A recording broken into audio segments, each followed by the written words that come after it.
Vázquez, and I'm the professor of directing in this school for 1.5 years already. Getting used to it. And this is my colleague from Brazil, Rodolfo G, who is also a teacher, professor in the school, but it's not a university, so maybe, but it's still a professor, maybe you call there. And he's now visiting us and teaching here for 2 weeks. Well, it's like a gender identity devising theater course right now, so it's a little bit different subject that we're going to talk tonight. So welcome, Rodolfo. Thank you. Great to have you here, and nice to see that there's so many people here. So we are going to talk about the school you started only 7 years ago in Brazil, which is one of its kind. So I think I'm first going to sit there and let you speak, and then later we will join with Sanna Ryynänen. So did you introduce yourself already? No. So do you want to introduce yourself? Do you want to say Sanna Ryynänen is here? Exactly that.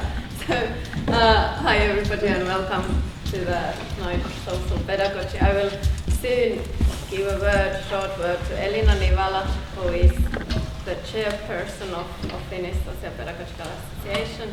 But I have to say that I'm really, really happy that we have this chance to have Rodolfo here, because I personally have been like really, really inspired by the whole school, Escola, Teatro, São Paulo, and especially pedagogy the school follows and whole.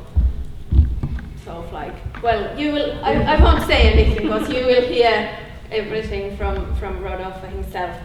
But warmly welcome here in this discussion event. So the form of this event will be more or less that first we will hear Rodolfo's speech, about half an hour, 45 minutes, and then Sanna and I will both make a short commentary. Sanna more from the point of view of arts, studying arts and arts university, and me, I work in the University of Eastern Finland, me from the perspective of universities in general and of what could we learn from that approach that school in São Paulo follows.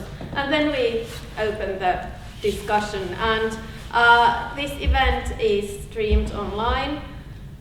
Hope everybody's comfortable with that and even courageous to make comments. And if you want to pass the link to some of your friends or colleagues, it can be found in the event site of this event, and it will be available later on as well. So then you can, if you are inspired, you can inspire your friends as well to pass the word. But let's start with a few words of Elina, and then we give the plateau to Rodolfo. Okay. Hello everybody, I'm here more as a cameraman, so not very many words from me, but you're very welcome to this evening or night of social pedagogy. We have this tradition or this mode of working in the Finnish Society for Social Pedagogy.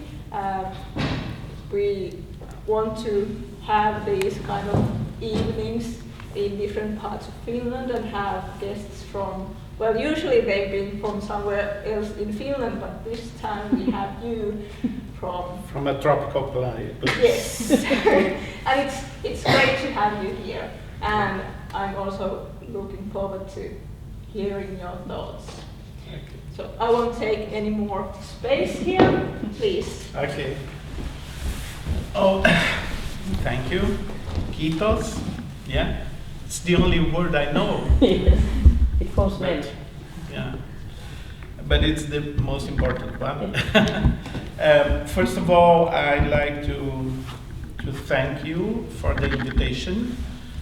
In Brazil, this very far country, we respect a lot the Finnish school system. I don't know why, probably because you're very good, but you're seen as a reference for pedagogy. So it's an honor to be here to speak about our project. I will, first of all, speak a little bit about the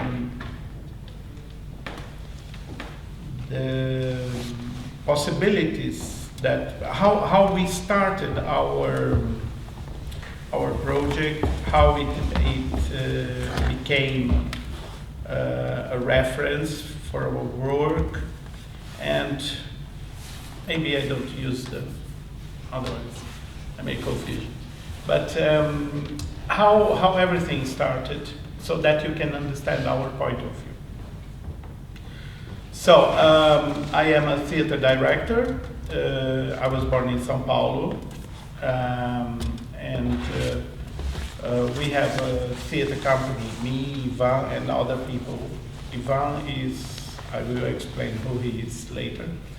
We have a theater company, and we lived outside Brazil many years. We lived in Portugal. And then when we came back to Brazil, we found a place in downtown São Paulo, in a very dangerous area called Praça Roosevelt. Praça means square, so Roosevelt Square. It's in downtown São Paulo. São Paulo is a city of 20 million people. It's very big. 10 million in the city and 10 million around the city. So 20 million people. And this area is in the very heart of the city, but it's very dangerous. It was controlled by prostitution, drug dealing, criminality, and it was really considered the worst place to put a theater in. But then we started there, and we invited people who lived there or who worked there to work with us in our theater company. So from the beginning we had transvestites, prostitutes, male and female prostitutes, and drug dealers. They started taking part in our theater project. In the beginning, it was a bit strange. People didn't understand very well why we were there. But we thought Roosevelt Square was the perfect place for us because the city was so big, and to be in the heart of the city means to be available for everybody, for east, for west, north, south. Everybody can go to downtown. The access was very easy, and we believed that we could change this reality, this cruel and violent reality. So after 4 or 5 years, Roosevelt Square became a very known place with more theaters, more artists, journalists, and transvestites, prostitutes, male prostitutes, drug dealers also. They were all together like a very strange community, but life worked. Of course, the government put its eyes on this revolution. How could you change a geographical space through art? We invest lots of money and sometimes we don't succeed, and you, through art, you made things change. And so the mayor of São Paulo at that time, who was called José Serra, he made a challenge to us. He said, if you and other artists who work in this area, if you propose a theater school with technical parts in it, we can give our support for you. because we had a project also at that time with teenagers who had no perspective, no social perspective. We trained them as sound technicians and light technicians for our theater. We took these teenagers who could become criminals, and we told them, you want a job? We can give you a job. And they became as trainees, and then they became professionals. So this inspired the mayor to propose this project for us. A free school to train young people to have a job. So we spoke to other artists, and we made a group of 12 artists from different theater groups. I was one of the 12, but then from my group there was Ivan Cabral and Cleo de Paris, and other groups that were around the Roosevelt Square. We made all together a team. And during 4 years, we were speaking about which would be our dream school.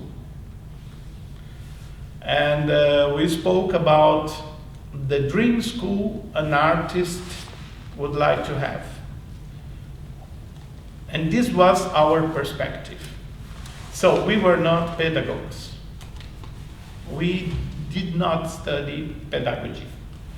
We didn't know anything. We just knew how it should work in our point of view. So this gave us a lot of independence. And there was another factor. When we were negotiating the school, there were two possibilities. We could go to the Secretary of State of Education or to the Secretary of State of Culture. If we went to education, we would have a lot of money, but we would have 1,200 rules. If we go to culture, we would have no rules and less money. So we decided to have less money and be free.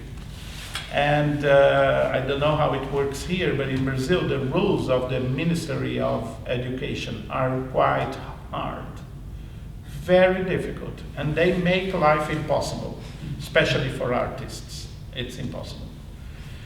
You have to organize things 5 years in advance, which gives you very little space to create, to innovate, to react to any fact, any instantaneous problem. It doesn't give you the allowance to be live, because you have to organize so much in advance that you don't respond with the rhythm of life. You respond to the rhythm of bureaucracy. And it tends to kill things and ideas and projects. So we decided, okay, let's have less money. It's very stupid, but it was the best choice we ever had. So then we live in a very crazy country. I don't know if you know, but Brazil is very... And we were during 5 years organizing ourselves to prepare the school and thinking about this dream school. And then one day the government said, okay, it has to be now or never. So you have 1 month to prepare your pedagogical project, and then in 2 months you have to open your auditions, and in 4 months you start. And that's how it worked. So we had 1 month to prepare our pedagogical project, which was very chaotic in the beginning because we had never studied pedagogy. Then, during 1 month, we met every day to think our principles, how we would work, what was our objective as a school, and also based on the experience we had as theater artists, because all of the founders of the school belonged to traditional, well-known theater groups in São Paulo. So we brought our theater group experience to this pedagogy. So we based our system in the following assumptions. Artists who nurture artists, which means artists preparing artists to become professionals. So we didn't treat them from the beginning as students, but as artists as we were. It put us more or less in the same level, with the difference that we were more experienced and they were less experienced. We were already working as professionals and they were preparing to become professionals. Another one, non-hierarchical concept, which means we are not in a hierarchy, we are in different functions. It's a functional way of seeing a school and not a hierarchical way. So I am a teacher, my function, my job is this and that. You are a student, your job is this and that. But not as hierarchy, but as functions. Tasks. Then non-cumulative. This is very important, which means to become an artist, you don't need one knowledge to take another knowledge. So this was quite complicated in the beginning for the understanding, but now it's very clear for some people, which means to know about performance, you don't need to study the whole history of theater to understand performance. You can do performance and study performance despite not knowing everything. And then, for example, you can study Aristotle after, or you can study Brecht after. You don't need an order of knowledge. And that's basically that. Then we had three main references. Paulo Freire, I think some of you must be aware of Paulo Freire, pedagogy of autonomy, which means that the knowledge is provided for the autonomy of the student and not for the control or power of the teacher on the student. The teacher, he just connects to what is necessary for the student. They are together bringing up knowledge. So the teacher learns as much as the student in the process. Then I explain to you how it works for us. So Paulo Freire is a very important reference. He is a Brazilian pedagogue, but he is well known abroad. Another important reference for us is Milton Santos. He's a Brazilian geographer, and this is quite basic for us, and the idea of territory. So geography, you think, what geography has to do with the school? Geography has everything to do with the school, because we think geography as territory.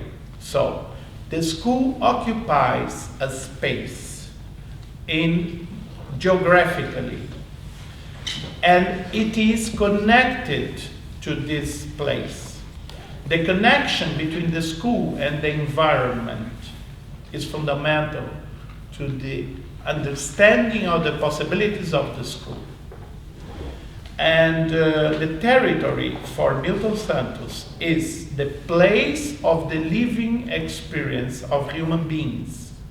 So the experience of human beings, their connections, their exchange of experiences, it must happen in a space. This space, physical space, is the territory. So the space is something, and the relations that happen in this space is the territory. And the territory is basic for our school, because we understand that our school has a commitment to the community in which it lives. And how to make this connection to the community is a question, then I will speak about that. And the third one, it's Capra, Friedrich Capra. He's a physician. Physicist. From physics, not... Fyysikko, ei lääkäri. Yeah. And his idea of systematic, so everything belongs to a system, and like it's an environmental thought, ecological thought. You have to look at the school as an organism, as you understand, organism, as a being, yeah, and all the parts must interact so that the school lives in harmony. When you go to traditional universities, generally, you have the specialists, you know, like people who are like this, and I teach only Greek theater. I don't care about you. And in our concept, you cannot have that. All the teachers, they have to breathe the same air. It's an ecological system. And when everybody breathes the same air, you think, okay, all the school now is discussing, for example, the role of women in society. So the Greek theater teacher, what is he going to do? He's going to think, what in Greek theater speaks about the role of women in society? And then he connects to the subject in the general idea of the school. So these are the three basic ideas. This ecological idea, the institution must breathe the same air. The territorial idea, so the school is in an environment and it must dialogue with the environment. And the autonomy idea, which is I have to prepare the student for the world, to be autonomous, to be an artist. So, so these are the concepts. So how does the school work? We have 8 different courses. So we have regular courses and extension courses. So the regular courses are 400 students, and the extension courses are 1,600 more or less. Amount 2,000 in general. So the regular courses, they have daily lessons, and the extension courses, they meet once a week, and they are open to the community, to anybody. So they are independent courses, okay? So the regular courses, we have 8, which are acting, mime, playwriting, directing, set design and costume design, light design, sound design, and Mime. technique, stage technique. Did you say mime? Yes. I didn't say mime? Yeah, mime. Okay, so 8. So how it works? Each course has each course has 25 students, and then they start studying in their own courses. But then, in a certain moment of the semester, they stop their courses and they meet all together. They divide in groups, they split in groups, and they make like theater groups with 3 directors or 2 directors, 3 set designers, 6 actors, 3 playwrights, and so on. And they make different theater groups. And they do some work together. Then they analyze the results and they come back to their course to improve their work. And then they improve their work, they go back to the theater groups, they do a little bit more, then they perform something, then we evaluate, and then they come back to their courses. They do that for 3 times during the semester. You understand that? Mm-hmm. It's okay? Okay. So, well, how can we do that in an efficient way? Because they are 400 students, and they are split in different courses, and each one is learning something completely different from the other. So, what we do is that we don't think they have to learn something specific. For example, they don't have to learn theater history. They don't have to learn Molière, or they don't have to learn Chekhov. They have to learn the tools to develop their craft. They don't have to learn the information. They have to learn the tools, the instruments. That's why we think autonomy. Because if you teach them information they can have on Google or YouTube or anywhere. Information is available to everyone now. The old teacher that had to give information, this teacher must change, must look at life and the learning process in a different way. Because information, it's very easy. The problem is how to teach them to have their own tools to develop. This is the main goal. So, what we do is like this. We have 4 axes, 4 points that are the same for the 400 students and are also the same for the teachers and for the whole structure of the school. Each semester, everybody has to study these 4 aspects. So the first aspect, so that's why our school is not built on first year, second year, third year. We don't have that. They go to colors, and they have to follow colors. So I can start with the blue. They have 4 colors: blue, red, yellow, and green. Each color has 1 point that is always kept, but all the other points are changed. It's very complicated, but I explain to you. It's like this. You go to school and you start with the green. So then you go to yellow, to blue, and to red. But if you start with the red, you can do blue, yellow, and green. The important thing is that you follow the 4. And how it works, it's basically this. The green is always drama. So in the green, we always teach character, conflict, this kind of thing. The yellow, we always teach narrativity.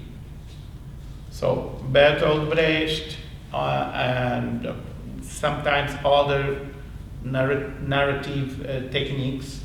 So the first one is drama, the green, not first, but one of them is drama, green, yellow, narrativity, blue, performativity. So in this one, we only speak about the performative language on stage, like one art language, yeah? And then the red, which is autonomy, which they can choose. So, this is always basic. The green is drama, the yellow is narrativity, the blue is performativity, and the red is autonomy. Then you have operator, material, and pedagogue artist. So the 4 points are, first one, for example, for the green, drama. So character, conflict, so on. Then you have material. So the material is chosen based on the idea that we live in a territory and we have to speak about subjects who really matter for people. So we are not going to speak about, for example, the independence of Brazil that happened in the 19th century. We are going to speak about some contemporary matter. For example, last semester we chose as material dystopia. You know dystopia? Utopia, dystopia? And there is a Netflix series called Black Mirror, and we used Black Mirror as a reference for them. This was the material we used, a Netflix series that spoke about the subject dystopia. So this is the material. Then we have the operator. The operator, who is the operator? The operator is a thinker, a philosopher, who speaks about this subject and who has a point of view. Because we don't want them to speak about something only, about a subject. We want them to think over the subject and to have their own opinion. They don't need to agree with the thinker, with the philosopher, but they have to dialogue with his point of view. So we have already used Michel Foucault, we have already used Raquel Rosnick, who is a Brazilian architect, to speak about. There are many possibilities of operator. So the operator is the person who speaks about the subject, who operates with the material. And then the pedagogue artist. The pedagogue artist is an artist who has already worked with the subject that we are, with the material we are working with. So generally, it's an artist from theater that has already made some dystopian project, for example. So you understand? So all these points, everybody's going to study in the school. Everybody. From the most ancient teacher to the very young student who has just arrived at the school. Everybody studies that. So the teachers, they don't know everything. They have to learn as much as the students, because the teachers, they're going to teach the tools, but they don't know anything about dystopia. The light designer doesn't know anything about dystopia. He's going to read texts and study, and then he is capable of teaching. No? And this idea makes this systemic knowledge for the school. So the school is like a center of investigation, of research. We are like a research center. In which semester, everybody's going to research the same stuff. And that makes everybody together. That puts everybody in the same idea. So all the students, when they meet, they can speak to each other, because I am a light designer and you are playwriting. So it's completely different. But we are both working on dystopia, and we have something to speak about because we are going to work together. So the idea of systemic makes everything more easy and makes the school communicate much better and communicate in a fluid way, because everybody has something in common to speak about. And what happens is that every semester the theme changes, the material changes, the operator changes. So we are every semester with a challenge. We are never like this, oh, I will teach my course of Chekhov again. No, it's simple. There is no my course of Chekhov again. You're going to try something new, because we are researching all the time. We are not repeating knowledge. And this is the risk of teachers, because they repeat their knowledge all the time. And they don't have new approaches for their knowledge. And the school puts everybody in a very unstable situation. You have to learn. So, for example, I give you some examples of materials. So, one was dystopia. The other theme we had was postmodern families. So everybody had to study postmodern families. And we had a French philosopher who was very, I forgot his name now, but then I can find. He was our operator. So all the students, the playwrights, the light designers, everybody had to study postmodern families. Other theme we had, it was parrhesia, which is a Greek word for the courage, the bold to say the truth against your own protection, against yourself. This is used by Foucault in one of his texts. So we used Foucault and the concept of parrhesia. So everybody was studying parrhesia, the sound designer, the playwright, and so on. Other one, childism. Have you ever heard this word, childism? It's an American word for the prejudice against children. How old people have prejudice against children, how they manipulate children, how they don't respect children. This is childism. So this is by an American philosopher.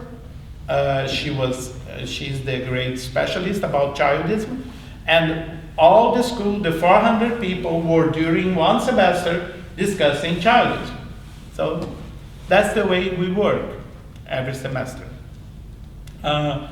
Something that we believe also is that because we don't have the right year to enter, you don't have a, how do you say that in English? Like a group that starts the first year, the second year, the third year. They are always changing because people start at any time and a different color. So I start in the green, I finish in the red. You start in the yellow and you finish in the green. So there are no vacancies in the course, because sometimes what happens a lot in Brazilian schools is that, for example, you have 5 places for the sound design, or 20, in the first year. In the second year, you have 15. In the third year, you have 10. So, and then this is money spent, because instead of 20, you have only 10.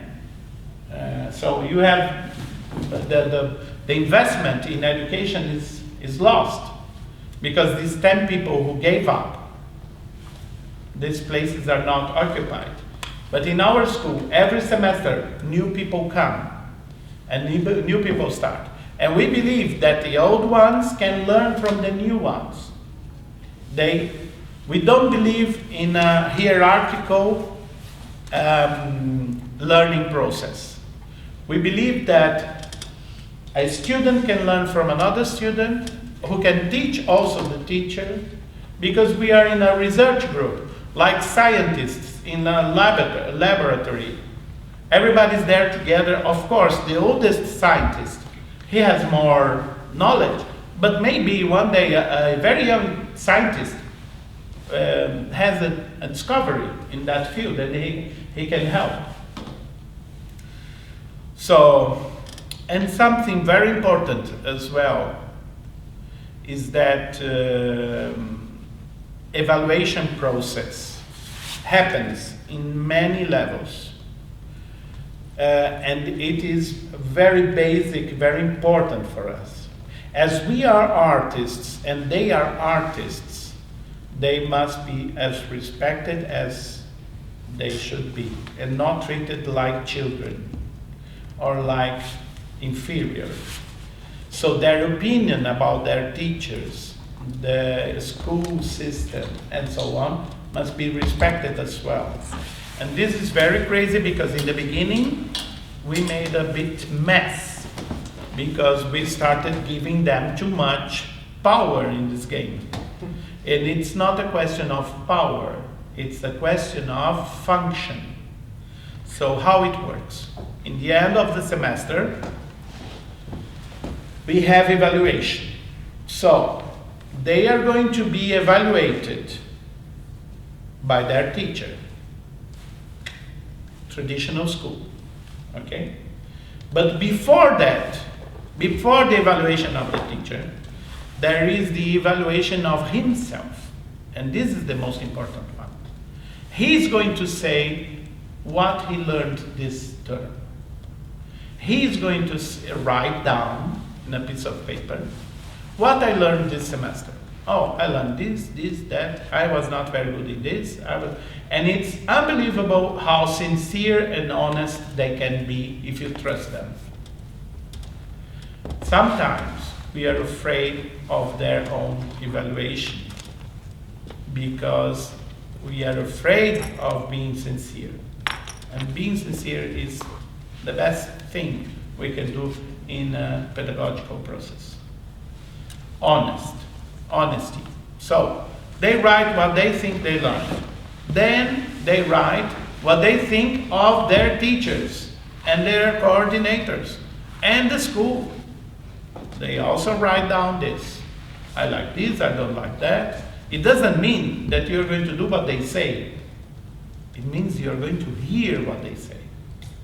Because it's not their job to decide what's going to be changed. It's your job. But you have to give them the right to speak. And if you have this institutionalized in the process, you give them autonomy, you teach them how to be autonomous, and you teach them also respect for their opinion. Because otherwise, you're just playing with them. And what happens is that after that, they are also evaluated by their friends in their theater groups. So the theater groups evaluate inside themselves.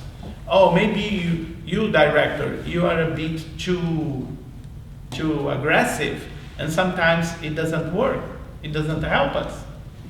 So the evaluation also happens between them, among them, in their own level. They evaluate each other in the exercise of their jobs. So it's a multifocal evaluation. It took us quite a long time to develop that because it's very hard. And sometimes teachers don't like to listen to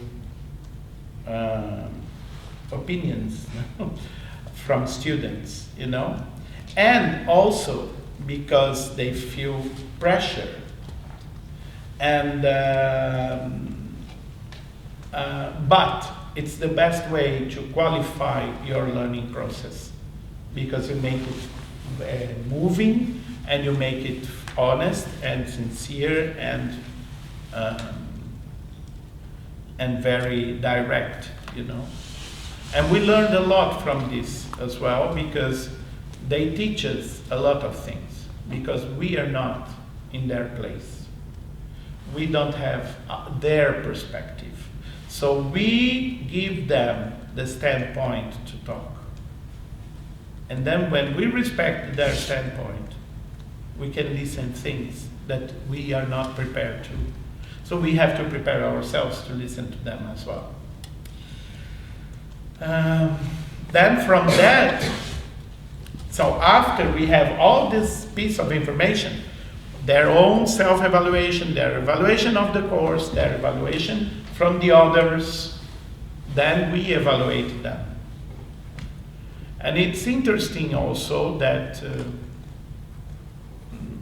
if you develop a very trustful relationship, they are going to trust you somehow, even when you have bad news for them.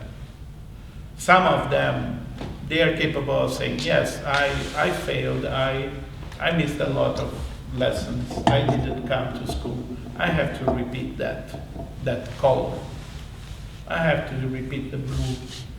Or even sometimes they say, oh, I want to be here one more color, because I think I'm not autonomous enough yet. It happens, believe it or not. And yes, only one thing more. We have, yes, as part of this territory idea, all our receptionists were prostitutes, transvestites, and Sanna and Sana met some of them. So they are the receptionists, they are in the front desk, they are the face of the school to society, and they are transsexuals and ex-prostitutes. From that area. Yeah, from that area. And we have a program, we give a scholarship to 200 students, because it doesn't work if you have a school that intends to give access to poor people from poor communities to study. If you don't give them a scholarship to take the train or the tram or the bus, they cannot arrive at the school. So we have that. It was very hard to get it, because in Brazil we have a big crisis now. But if we don't keep that, we are going to lose important people. And now we were invited by the state, another Brazilian state in the Amazon region called Mato Grosso, to make a school there, to start a school there. They have a very different reality from São Paulo. They are a very different state, because they have, like the Amazon region, they have lots of nature, and at the same time they are the biggest soya producer in the world, and also coffee producer. So they are very rich, and at the same time they are very natural. They have 42 different ethnic groups with 42 different languages besides Portuguese. So, and we start working with some of these tribes, and we also developed the project of the school over there. Basically, it's that. I mean, of course, it's a bit confusing for the first time. We had some teachers that they understood the school system only after the semester was finished.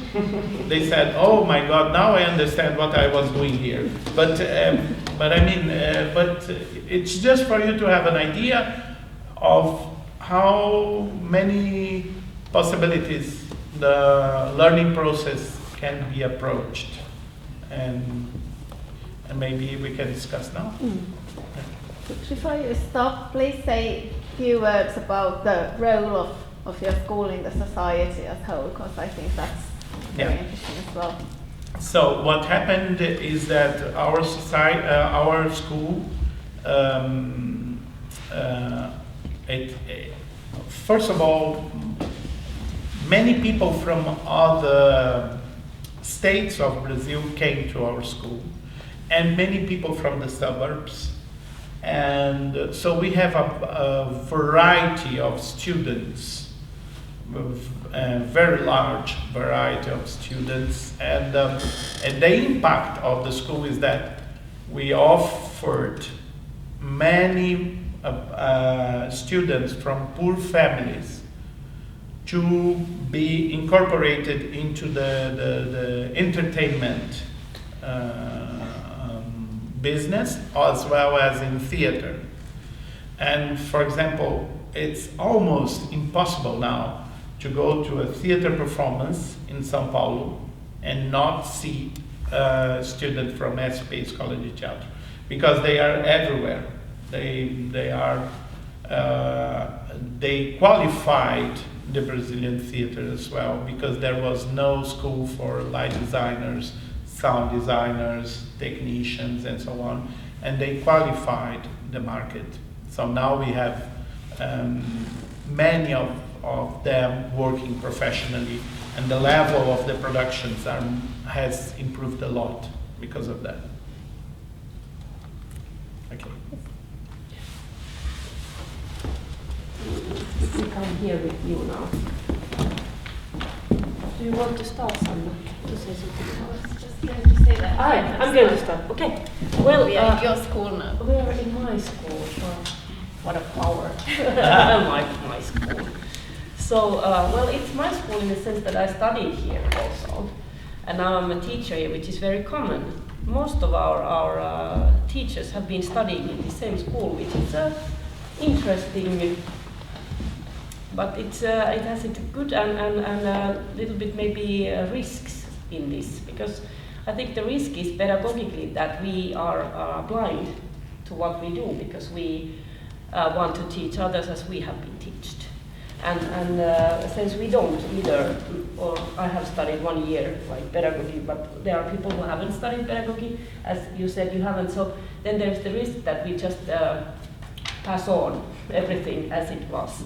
So I think for us in this school it's especially important to try to think in the new ways and understand, and maybe to see what happened, what was the pedagogical thing that was happening from when we were in the school. Do we want to continue or do we want to change? So I'm kind of envious to your situation that you could start from scratch. Yeah. I think it's beautiful, because I think in these institutions, I think, I don't know, maybe in all universities, but in this kind of quite small university, that's Theatre Academy. Of course, University of Arts is bigger, but still we are kind of have our strong identity here in Theatre Academy compared with Sibelius Academy, which is much larger and has its own history. So I could talk about the identity of Theatre Academy. So that would be really something inherited, and the same people teaching here would have studied together here. So the question of how do we reflect how we teach, how can we change, and how can we change the traditions? I think this is one very big question. Also, one thing I'm envious about is that all the departments started at the same time. The acting, directing, light design, sound design, because we were built little by little. First it was only actors, then came directors and writers, dramaturgs, then came light and sound design, then came pedagogy, theatre and dance pedagogy, then came performance art, and maybe I'm now forgetting something, but maybe last one was now the master program in ecology and performance. But this makes certain hierarchy. I noticed that inside the school there is a hierarchy, that the older programs like acting, directing, they have more power, they have longer history, or this kind of feeling is there anyway. And that makes sometimes this co-work, this systemic feeling more difficult, you know. We have different histories, and then some new programs feel that they have to kind of struggle and maybe challenge the older, so it gives this hierarchical, it's not a maybe a good place to start a dialogue, this feeling that you have always done this and you have, you know. So this is one thing I envy, that you are on the same level as it should be. But it's difficult to put away this history we have. It's impossible, so you just have to know that this is the history and we have to work from that. And then one more thing I'm envious about is that your freedom, the rebel nature of the school, because it is true that being a university and under Ministry of Education is really something I struggle a lot as a professor. So Tommy there is sitting also, he's the professor in light design. So our job is a lot to report and make things look a certain way to a Ministry of Education, which is changing and developing things all the time. So to report and to make things look as they want it to look is a part of a professor job, a big part of it. And it's kind of a performance, because something can happen in the classroom and then you have to talk or write about it so it looks right. So it feels like unnecessary. We could put that energy into something else also. And I think it would be more interesting to talk about the structures as you have. You like to have built the structure that makes a certain kind of learning environment, instead of making long lists of what things we should teach, which is the thing I think we use a lot of time to. So also this idea of I'm sitting now in this legislative group making a new law for funding in theater, orchestra, museums in Finland, like how does state give money to these cultural organizations. And that's a lot about creating an environment. So we cannot really decide who will get the money, but we have to decide certain kind of rules and basic ideas of how it should kind of work, and then we then have to just let go and see how it goes. So I kind of miss this idea. I feel that we sometimes in school we make too much decisions for the students somehow. We make too much decisions, and then we fight with them because they might not want those decisions. So they do outside the task, you know, that you give the task and then they are annoying and they do outside. So, but that's a problem of us maybe deciding too much.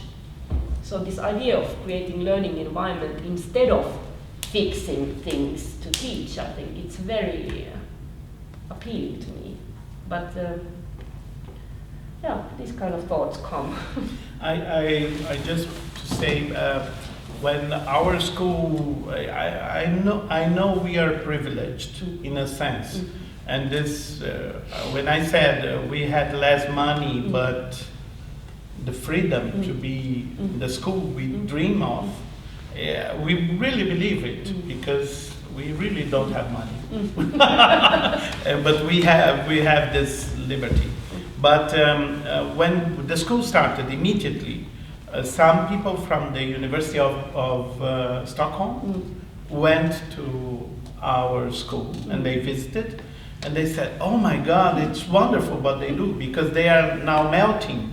Yeah. The acting academy was a 200-year-old course, and then the directing, light design was another department. Yeah. So, and they, at that time, they were melting the two. They were putting everybody together, and they were inspired by our system. But it was almost impossible, because, and it is, because what you see is that the schools start forming like kingdoms. You know, teachers, they are the kings of their specialties, and they don't want to learn new things. Sometimes they are lazy.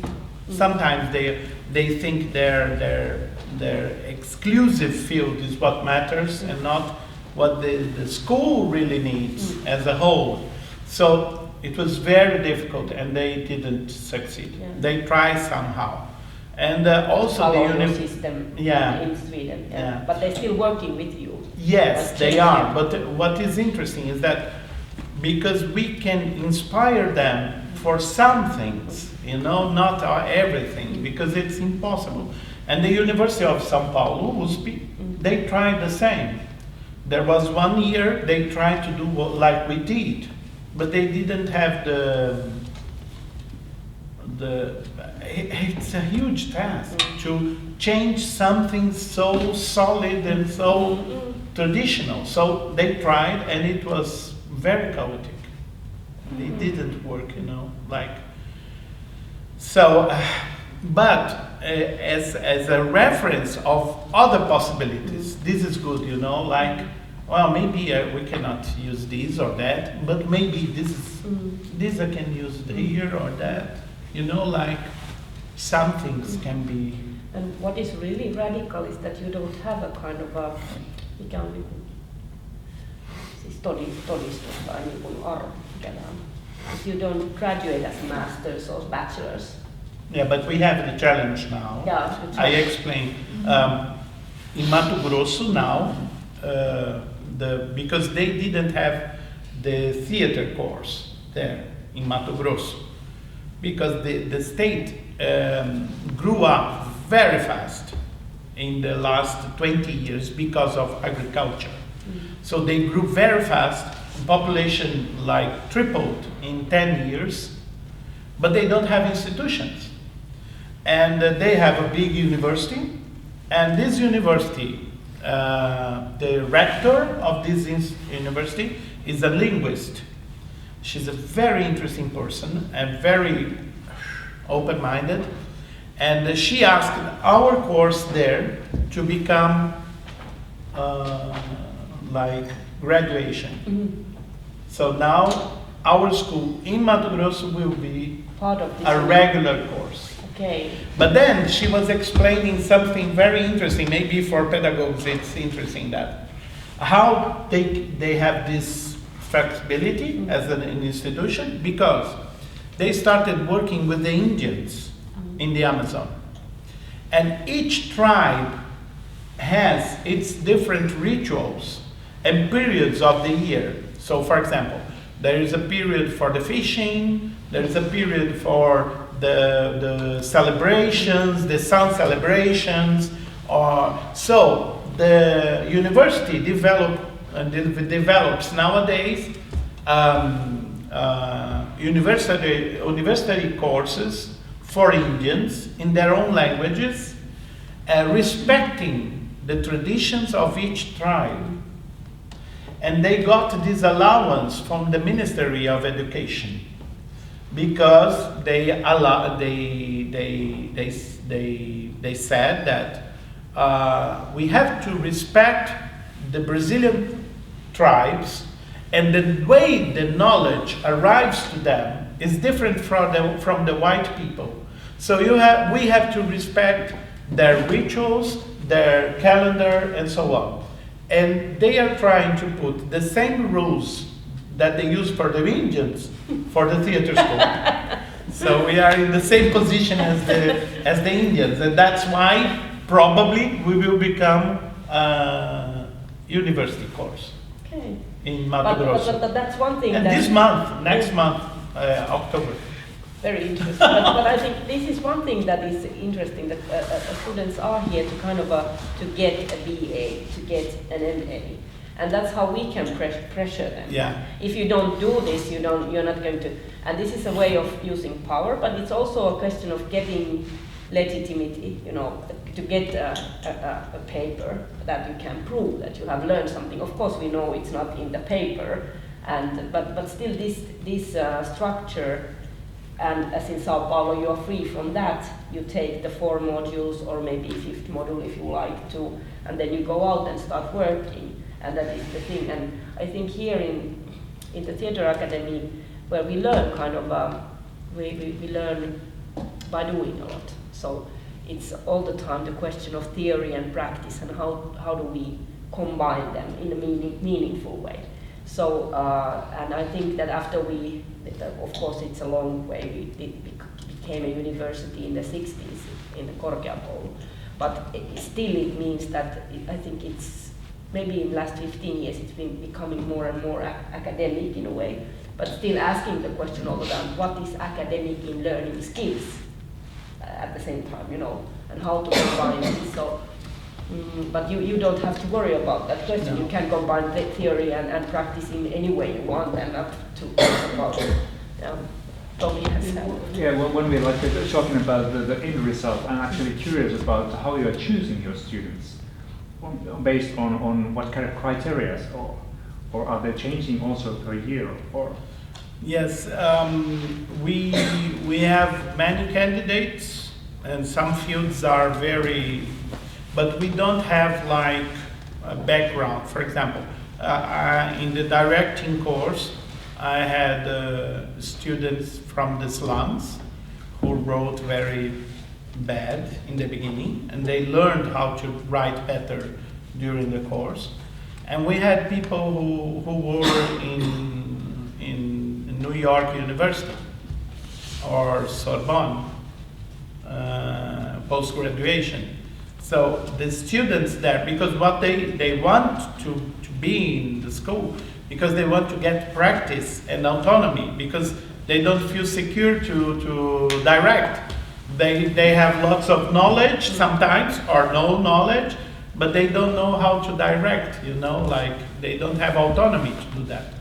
So it's very mixed. It's very mixed. But do you interview? Do you? The process itself, we interview, and then we we give them a room for the directing course. We give them a room with 2 actors, and they have to improvise a scene and direct a scene.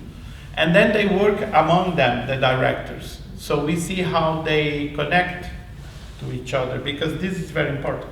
And there are 3 basic things, which is the technique, the aesthetics, and the ethic also, because they have to learn how to be ethical in the work, like this is something that you learn in school as well.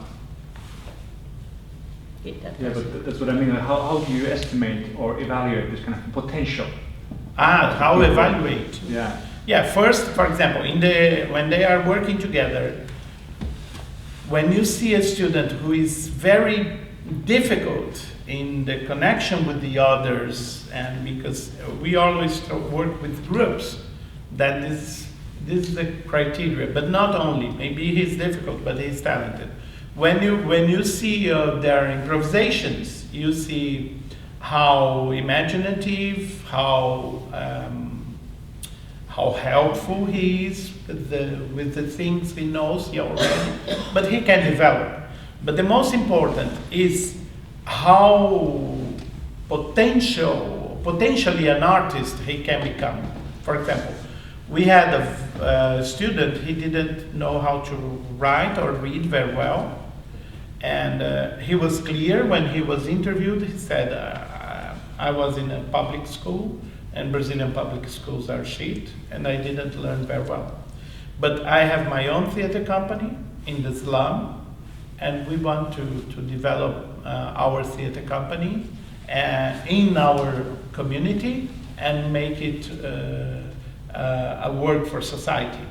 So this kind of student interests us a lot, because he's going to multiply his talents for the community, and this is important, So you have several criteria. For example, in this case, he didn't know how to write, but he was very good as a potential student. And now, as a matter of fact, he has a theater in the slum. He develops his work there. It's a very well known in São Paulo scene, and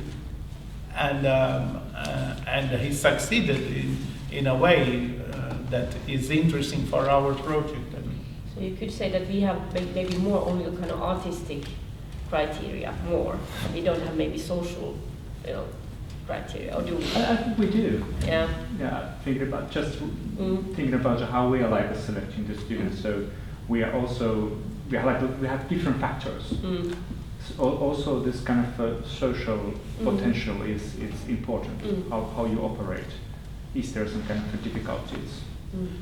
And also diversity is very good for a school, because when you have, like, for example, we have many black students, people who come from poor communities, then we have people who are very illustrated. So this is good for the artistic atmosphere, you know, because you have a panorama, a social panorama, you know, like what society is. If you take only we had problems in the beginning because our first part of our audition was only the written text. And this was awful because we had the best writers, but horrible actors, for example, because they knew how to write, but they didn't know how to be on stage. And sometimes the best actor doesn't know how to write, unfortunately, but you know, like, so you have to be careful also with the criteria, you know, if you start with some wrong criteria, then you have the wrong student. I think we have been criticized, or we have been criticizing ourselves also about that how could we get more diverse students, because I think the Finnish society is changing and looking different, but still I think our students are mostly white and middle class. And you can see that in the film school there is a lot more people coming from immigrant, like families who have immigrated here, or because the film feels like a medium for all, but theater in Finland maybe feels more like only for Finnish people to Finnish people kind of discussion. So it's maybe more, I don't know, that there are not so many people applying to this school who might have like not different kind of background. Yeah. Well, I will make a few more comments, and then let's open the stage here, and then the comments are already, our questions welcome online as well. We are following them as well.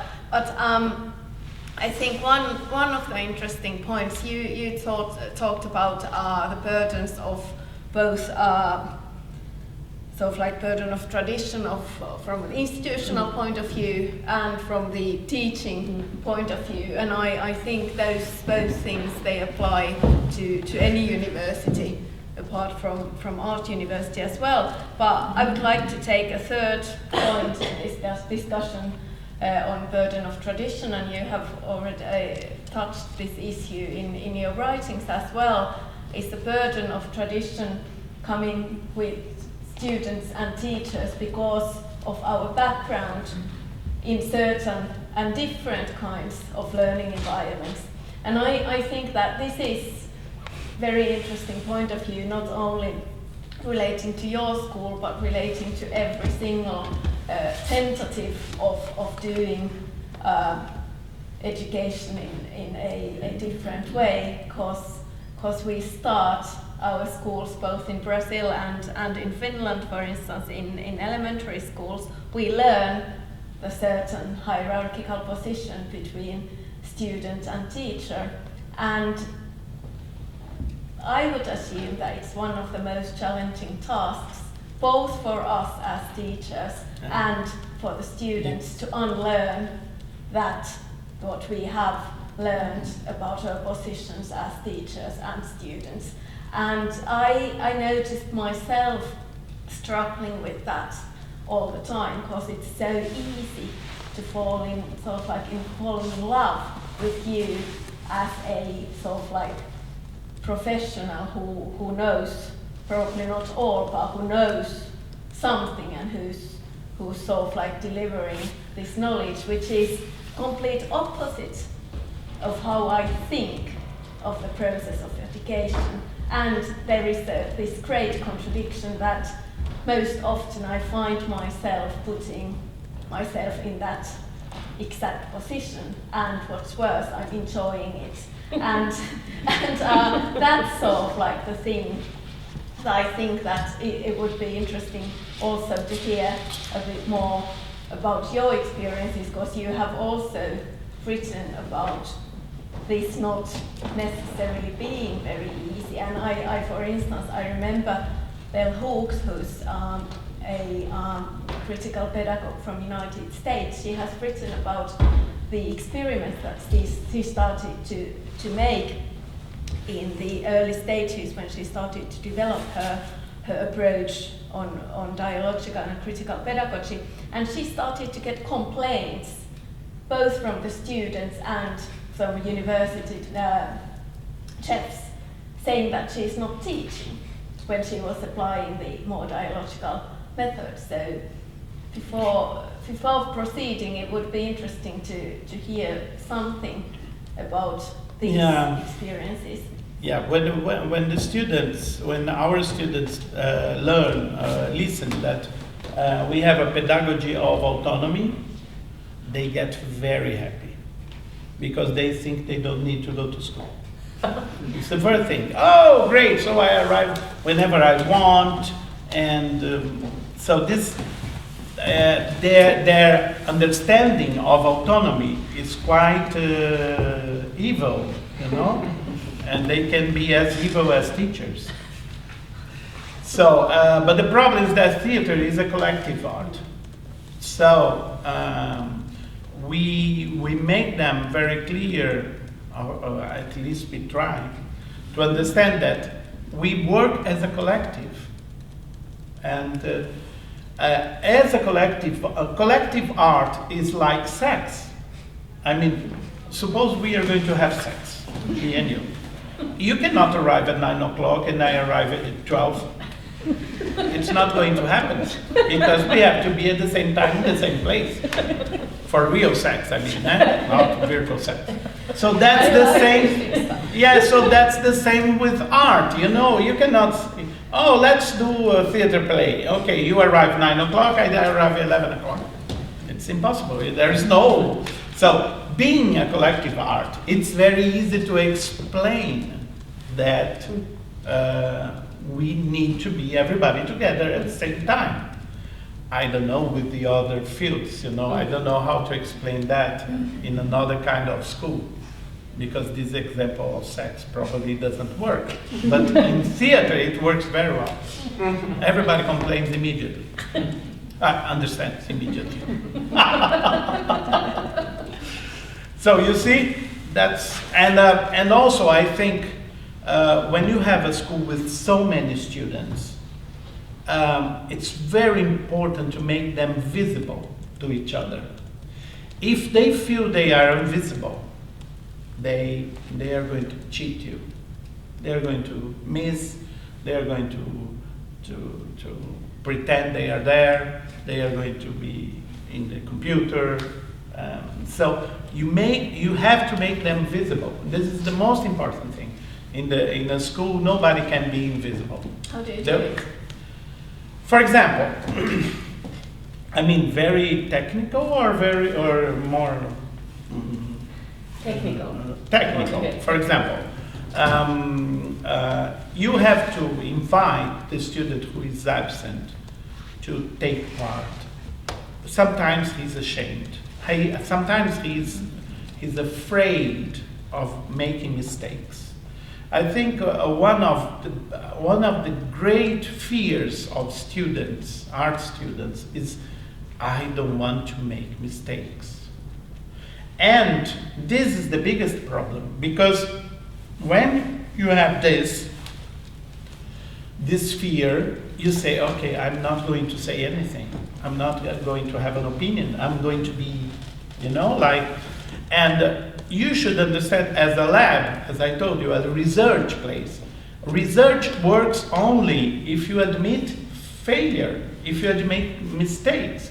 A scientist, he learns through his mistakes. So in an art school, you should not put too much weight on the mistakes. I mean, you should learn from them, but not make them a ghost in the learning process. They cannot be, they are part of the learning process. To make mistakes is a very important part of it. So this is, you know, one thing. And the other thing is asking them their opinion about everything. What do you think of my lesson, of my class? Ah, you don't like. Why? This, and that. And when you ask him, he feels he's being heard, and he's becoming visible and respected.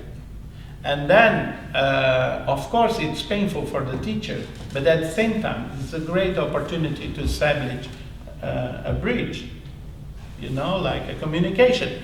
If he's in the internet and he's not paying attention to you, he must know also that you feel disrespected, you know? You cannot just, oh, I'm going to ignore. No, you have to say, I feel disrespected, I'm sorry. You were in the internet while I'm speaking. I think this is I think it's frightening to empower the students. I feel the fear in this structure. I remember when I was in school myself and we had this student movement, we wanted to affect certain things. So I remember the teachers actually kind of being afraid. And now in this side, I can notice that it's to expose yourself to dialogue. It is just, it's always. What they need, yeah. Yes, and we need to do that, but at the same time, it's so much easier to stay behind this role of a teacher and then say, I have decided this and this and this. And maybe you are unhappy because you see that they are not happy, they are not excited about your ideas, but still, to ask that, what do you think? It's you know. Yeah, but I think there is the right moment to give them this, because if you give them the right to speak all the time, it's going to be like therapy, you know, like you speak about problems all the time. No, you have a job, you have a function. Your job is to decide what's going to happen the next 2 weeks. Okay, so during 2 weeks we are going to do that. Okay, at the end, okay, now you come and you say what you think.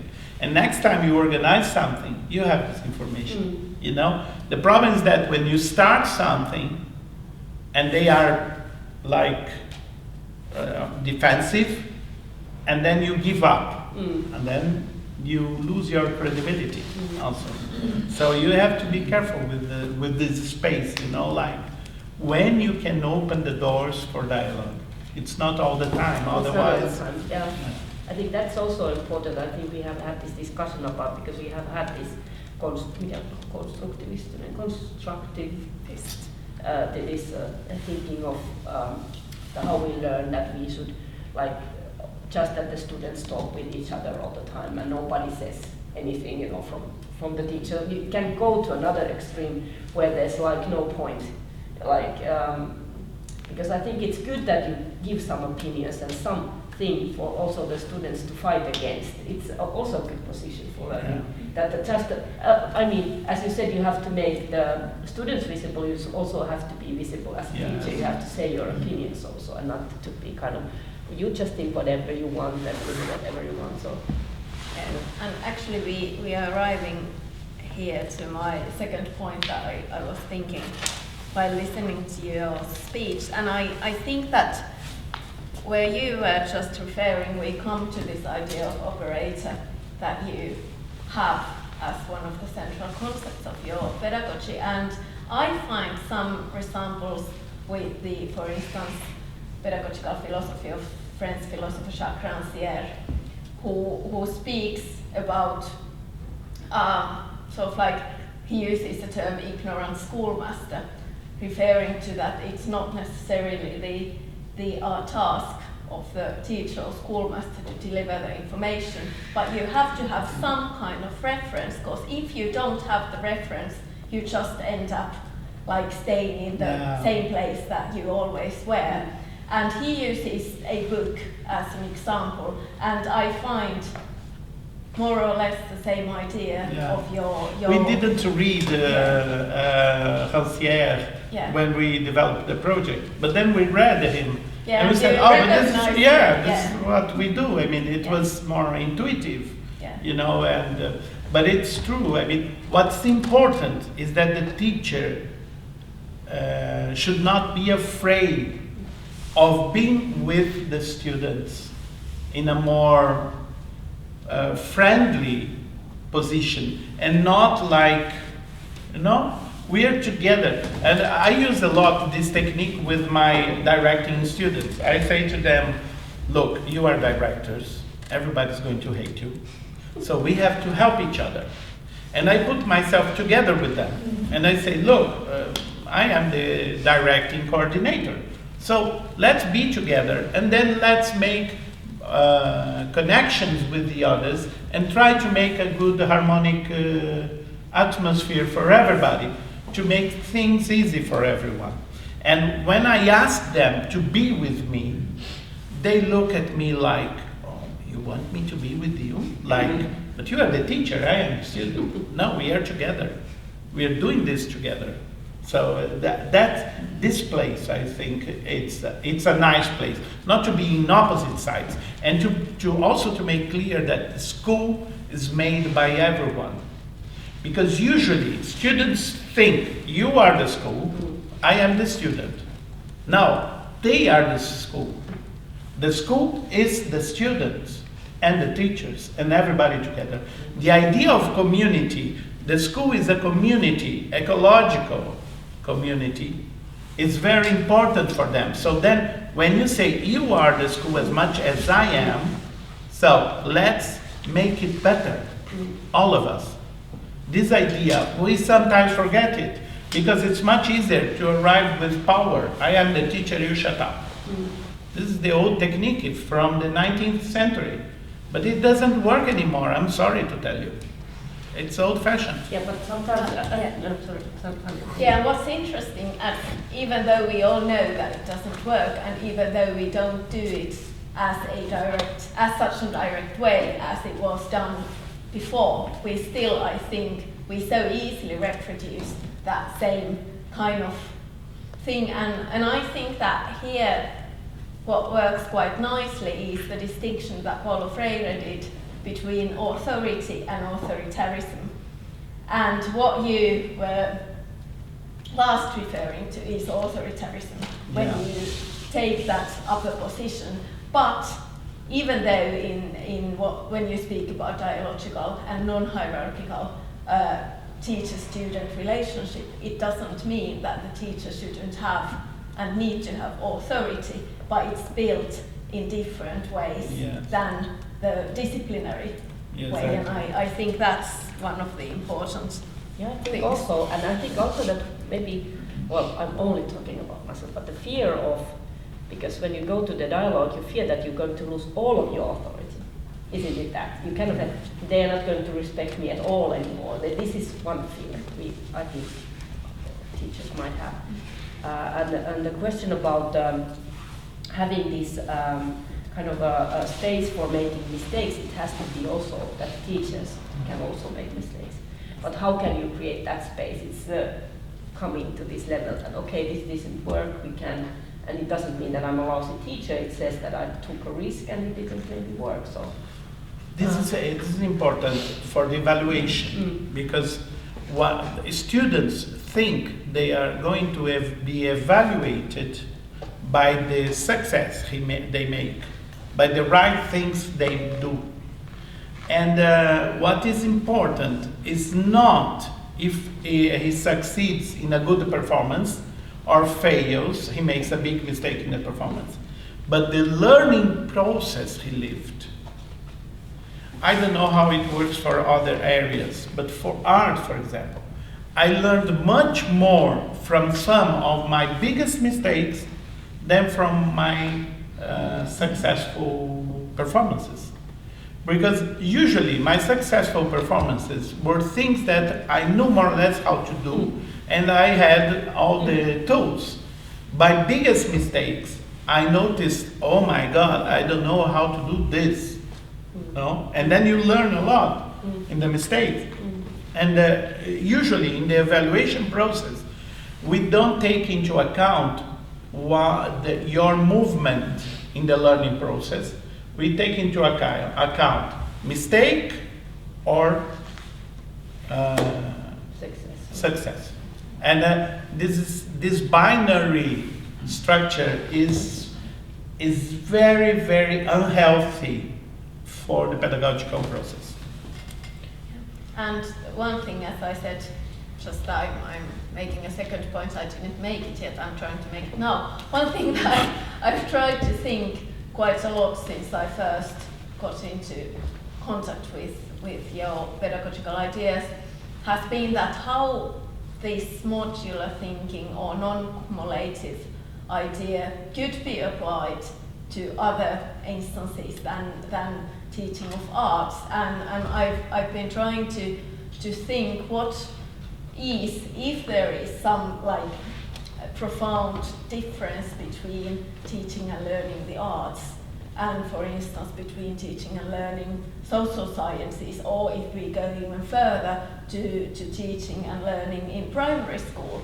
And I think that would something interesting also to discuss together, because obviously I don't have a ready answer to that. But for instance, now when we are in the university, again in the University of Eastern Finland, entering to the new cycle of renewing our curriculum, I will try to bring some of these ideas to the discussion, but unfortunately I'm already guessing what is going to be the response. So No. that would be interesting to have at least a discussion whether we in the social sciences, whether we have something like that kind of sort of like profound basic knowledge that is really necessary to know first before going to the next level. And I don't know, but it would be interesting at least to steer up the discussion about opening this. What I think is that the organization of knowledge in the 19th century specifically was based on positivist ideas of discipline, hierarchy, information that one has and the other doesn't. So these principles for schools especially, but all the other institutions from the 19th century, of splitting who has the power and who does not, and who has to be shaped into society to be normal. But we are in a completely different world. And I think pedagogy should be one of the most inventive areas, because the world is completely different. An 8-year-old boy can access internet now and study, I don't know, nuclear powers or geography or anything. He doesn't need a teacher anymore to go to knowledge, to access knowledge. This is completely different from 200 years ago. And I think as we were speaking today about theater, you know, like the world is changing very fast, and we are not answering fast enough in theater as well. You know, like I don't think we have to change pedagogy or theater immediately, you know, but at least 5 minutes a day, it's not so expensive. I mean, to think, how can I be a better pedagogue or a better theater teacher, or, you know, like.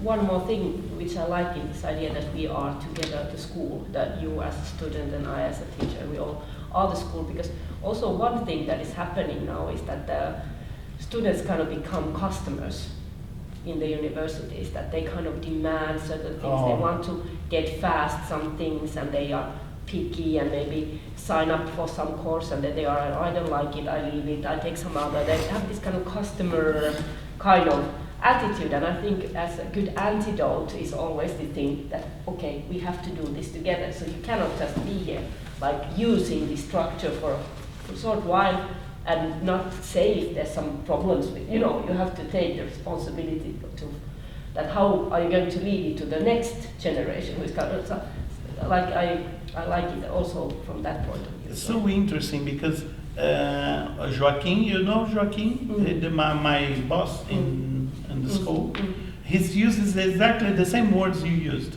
Yeah. The student as a customer. Yeah. So strange, It's- so yes. so interesting. You have the same feeling as he has Yes. in Brazil. But before opening the discussion, I will just want to make third short point, because one of the things that has most sort of like inspired and impressed me in the function of your school is the role that you take in the community and in the society as whole, which comes from how you explained it, from this idea of territory. And this is something that ever since I got to know, like also Brazilian universities and the idea of extension better, I've been looking at Finnish schools and Finnish universities a bit with different eyes and seeing even more clearly how we as universities or higher educational institutions, how we have this tendency to build the walls around us instead of like truly interacting with the society. And what I think, so like I found an interesting parallel between the functioning of your school and the thinking of Portuguese sociologist Boaventura Sousa Santos, who speaks about that one of the best antidotes to the sort of like malaise of global capitalism is the institutions like universities to become a sort of like active actors in society that struggle for the true democracy to prevail. And I see you didn't touch that part of your school that much in your speech, but I see a lot of that, Yes. how you open up to the society and work together with, for instance, with the community. We have lots. We think we think the school as a member of society and not an elite or a monastery. I think the idea of monastery is among many schools, and this is not good. When you have a school as a monastery, you also have like a religion, you know, and like the things that matter are our things. So much of the knowledge is self-referred, you know. So, for example, our school, we have lots of événements, like, how do you say, happenings or events with the transsexual community, with the feminists, with other theater schools, with performance arts or music. And so we open a lot, and we receive artists, and they perform there. And when they perform, they have contact with the students. So we try the maximum to be like in an environment and not a monastery, you know, like we are part of everyone. That's it. So now maybe we silence ourselves a bit, and please, questions, comments, thoughts.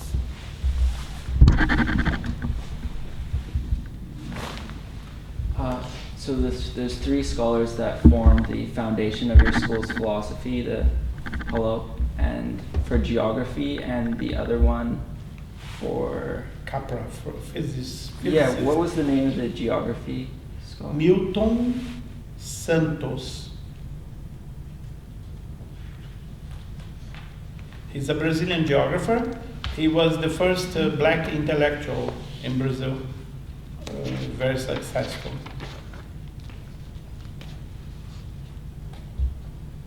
And here, and then there is a question here online. I'm very fascinated by the idea of learning together through a common theme. So we could apply this idea to our curriculum of bachelor's of social services, but what kind of process is choosing and deciding that theme? Yes, this. Yeah.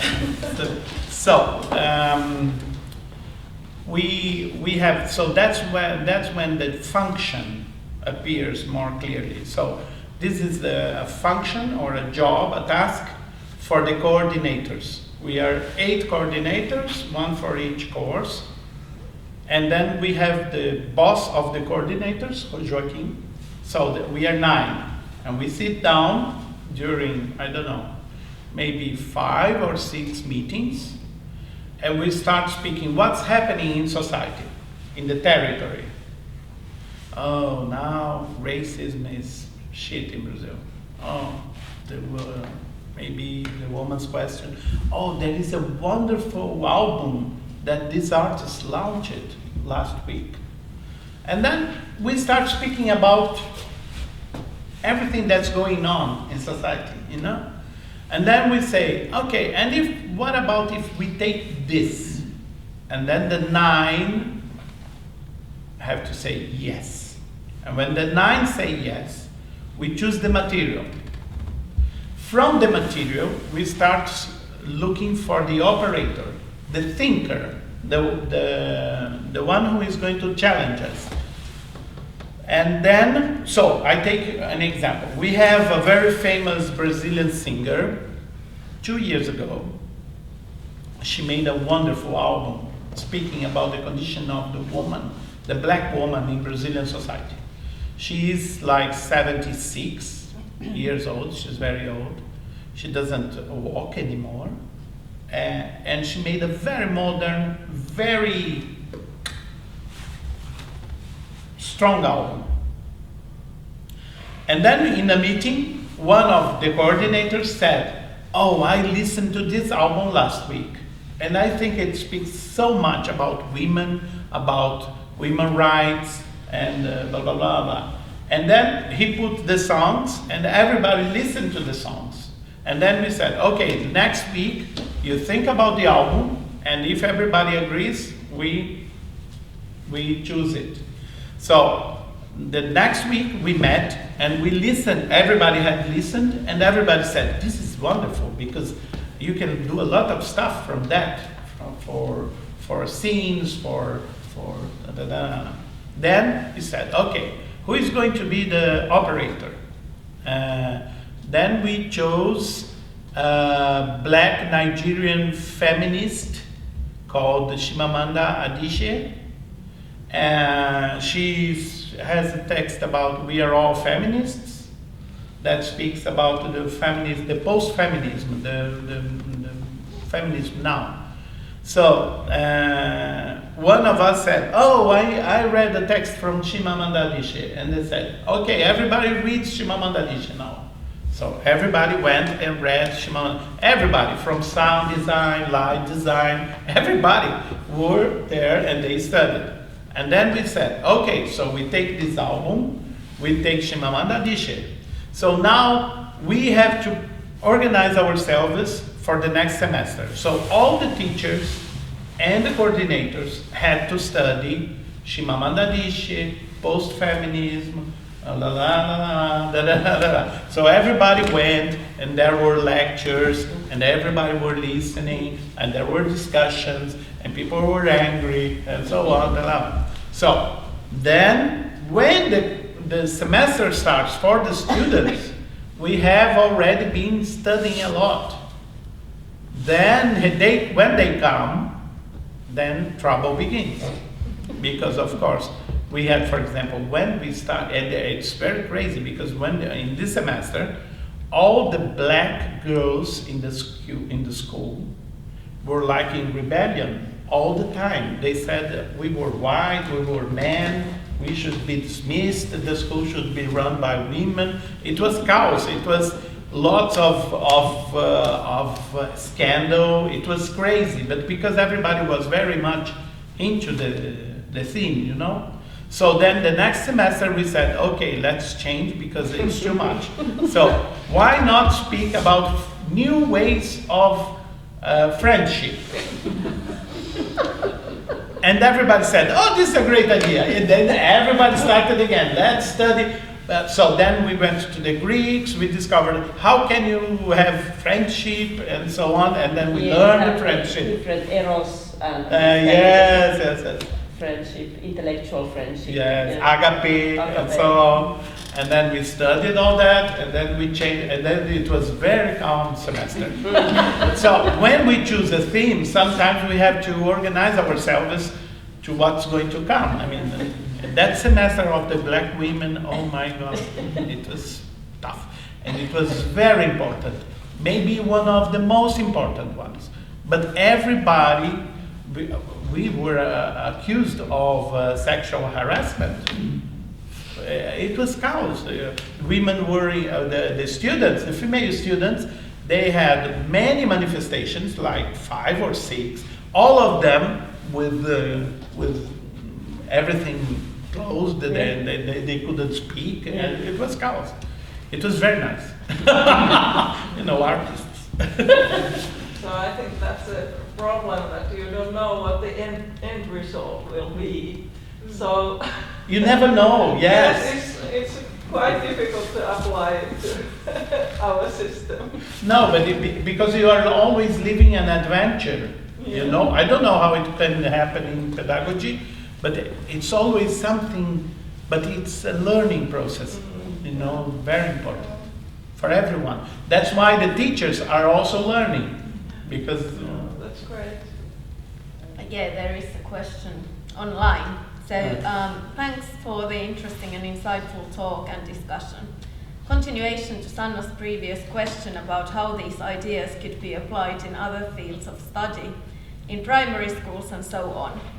Could Freirean pedagogy be applied in communities of all kinds? What could be the obstacles? Are there some communities that would, due to their very nature, reject the principles your school is based on, that is non-cumulative and systemic knowledge, autonomy as learning goal, territoriality, functionality over hierarchies, etc.? I'd like to pose this question to Rodolfo, but to the others too.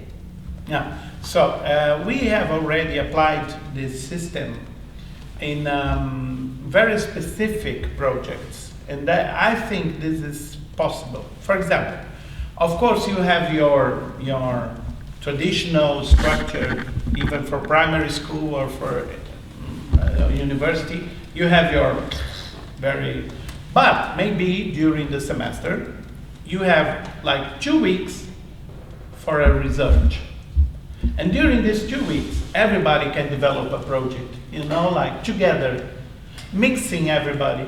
This is not impossible. This is quite feasible.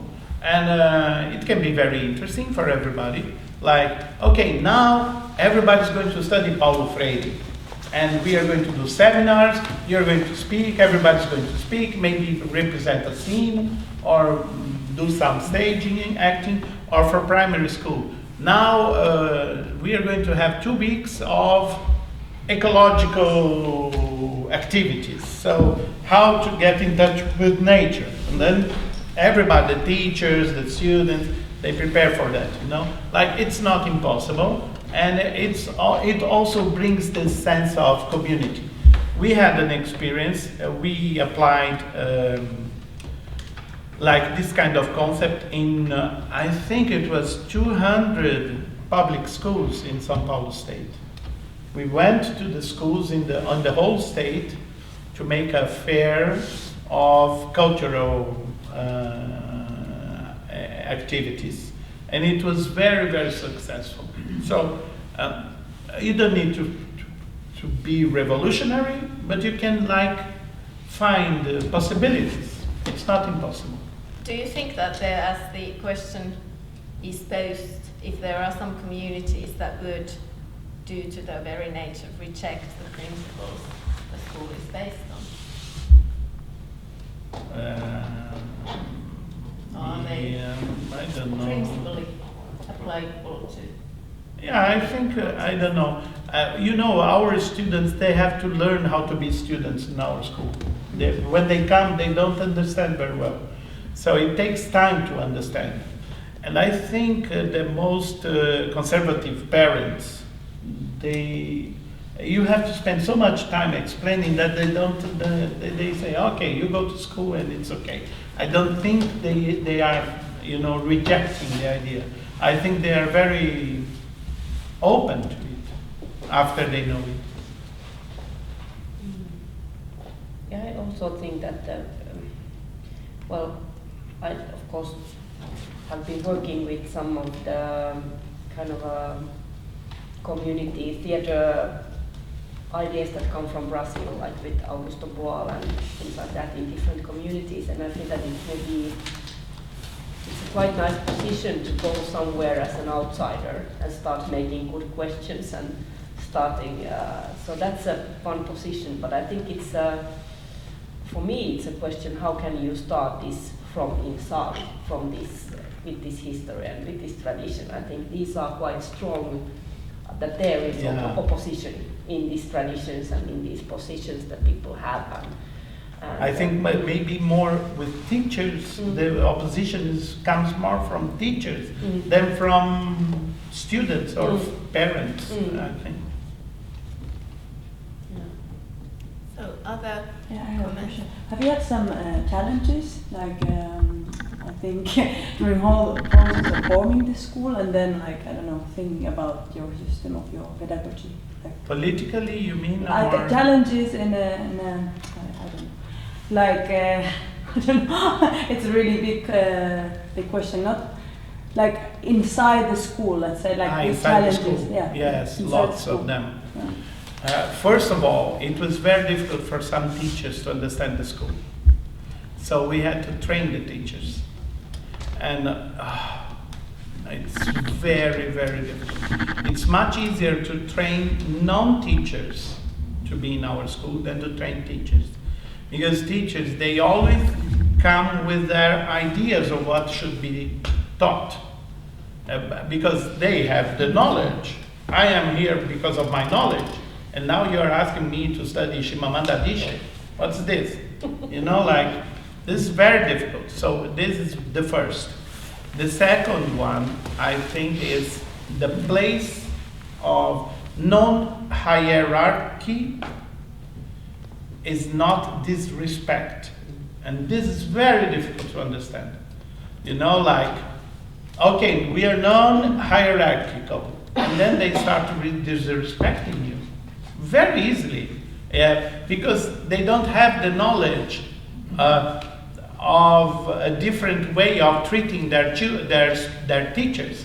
This is a perverse relationship, you know, like we need the psychoanalysis. I think all the teachers needed some kind of psychoanalysis, therapy to become normal, because they go to a position then that they cannot get rid of this position, you know? So this is very difficult. It was very difficult for us. There's 2 points, I think. And how did you manage this situation that you felt that they were starting to be disrespectful? For me, there was a moment they asked me to leave the school. The students? The students. I was the acting coordinator, and then I was transferred to directing. And there were 20 students in a room, and they asked my boss to come. And they said to him, we want Rodolfo out of here. Wow.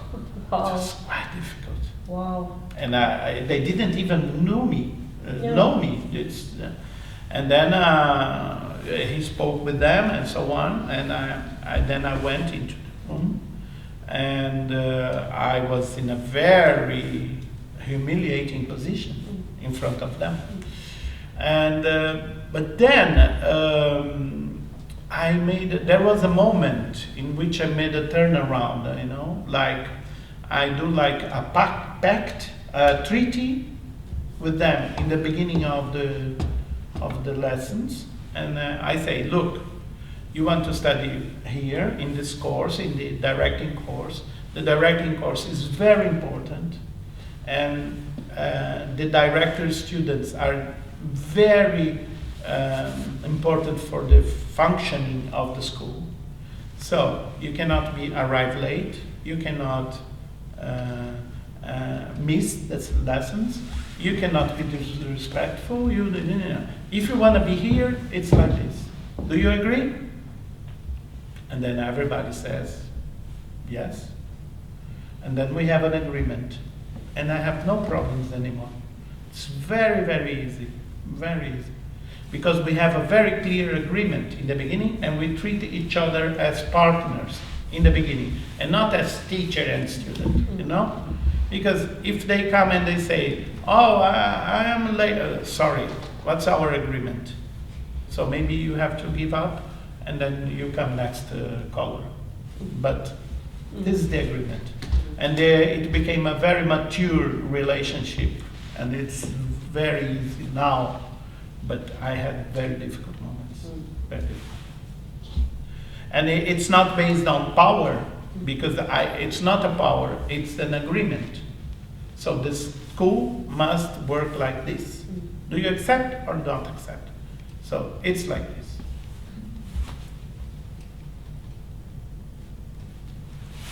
Other questions?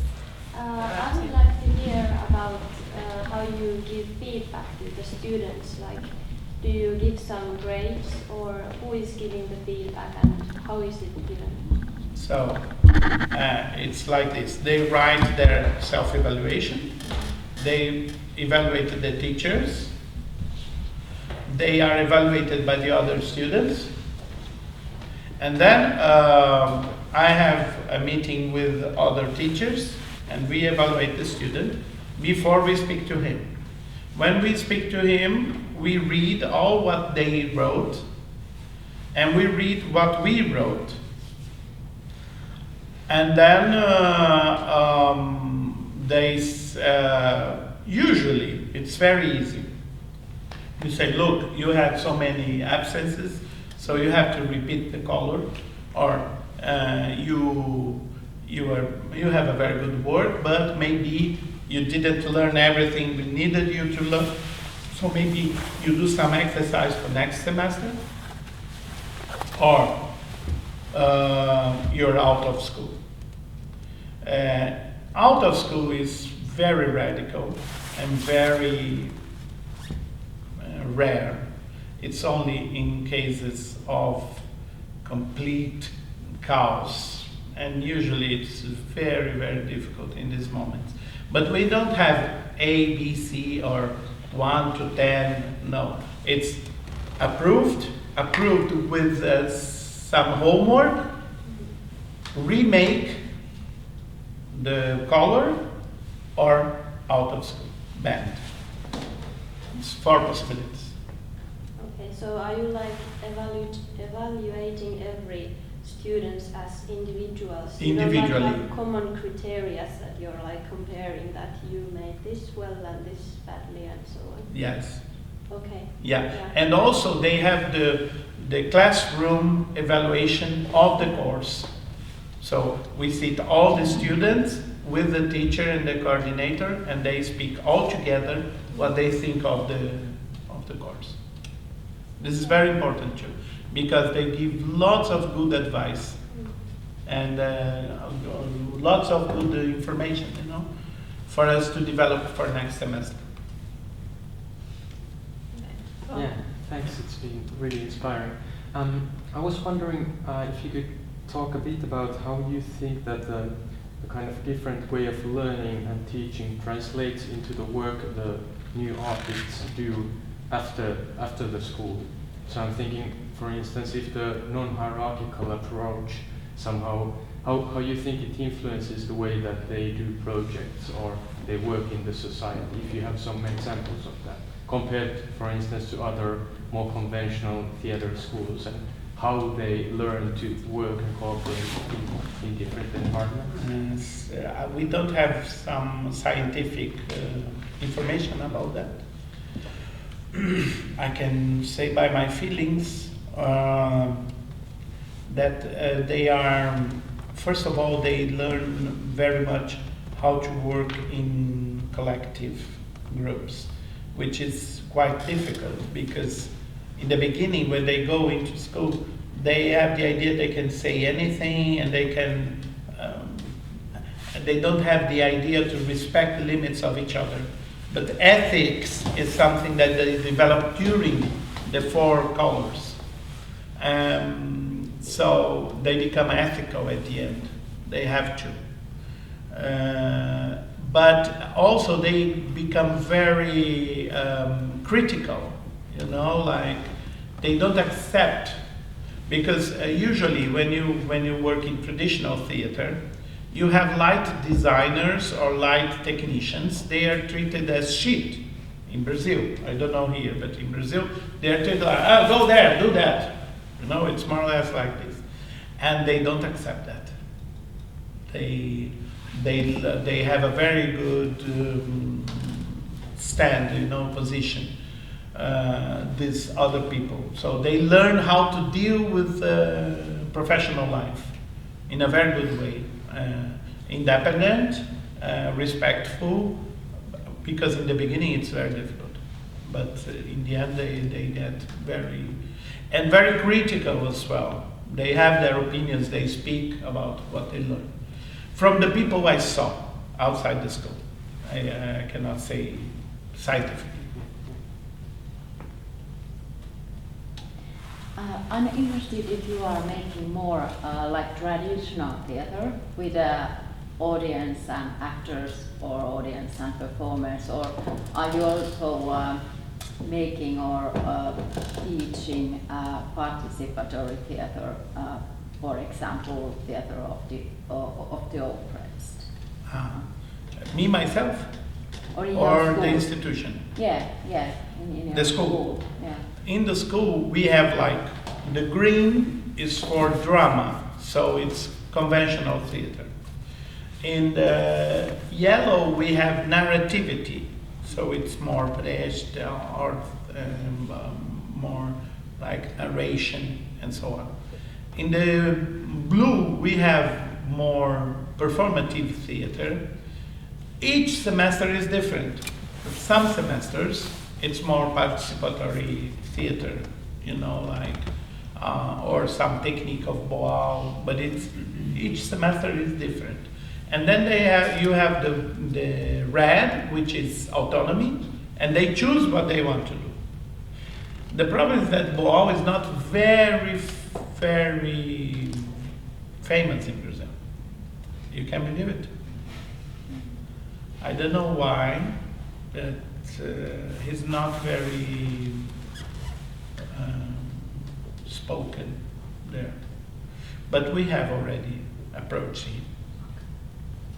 How about the autonomy? How they decide what they want to do? They sit down together, the group. The group can choose themselves. We do like a free market. We take 1 hour and we put 200 students together and we say, okay, now you can form 8 theater groups in 1 hour. Oh my God. Yes, and you have to have 6 acting students, 3 directors, and we put all the rules.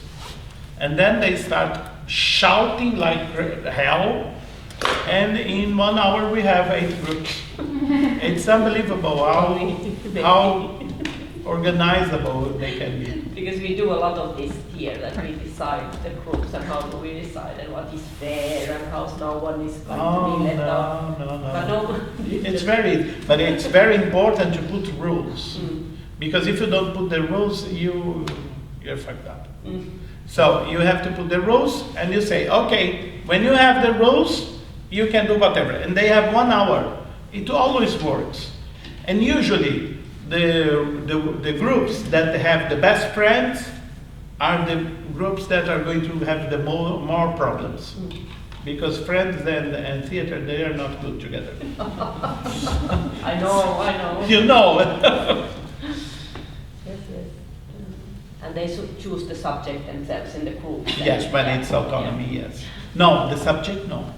No, because we tried, but the problem is that when you have 8 groups, you have 8 different subjects, you don't control. You don't have anything to give them, because you cannot prepare yourself for 8 different things. So we choose one theme, but they choose the way they are going to approach.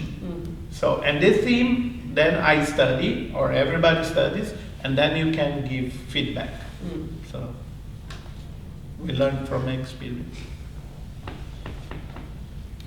So what else? This might be more like a comment, but I admire the way how you produce knowledge, because I think in our society we are in a way quite far away from that. like how you say it, it sounds really like a co-researcher. So the way how you produce knowledge. And this is something I think we here in Finland, we are quite far away.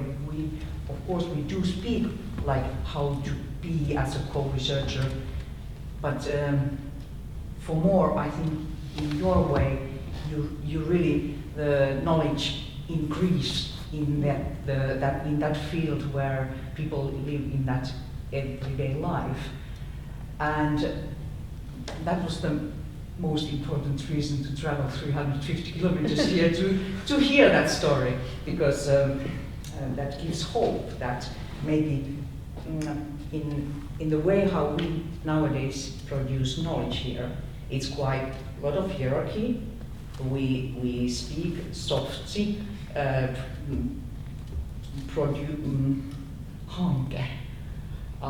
different kind of 3 years project, and how we do co-researcher work here, but not in that level that you really put your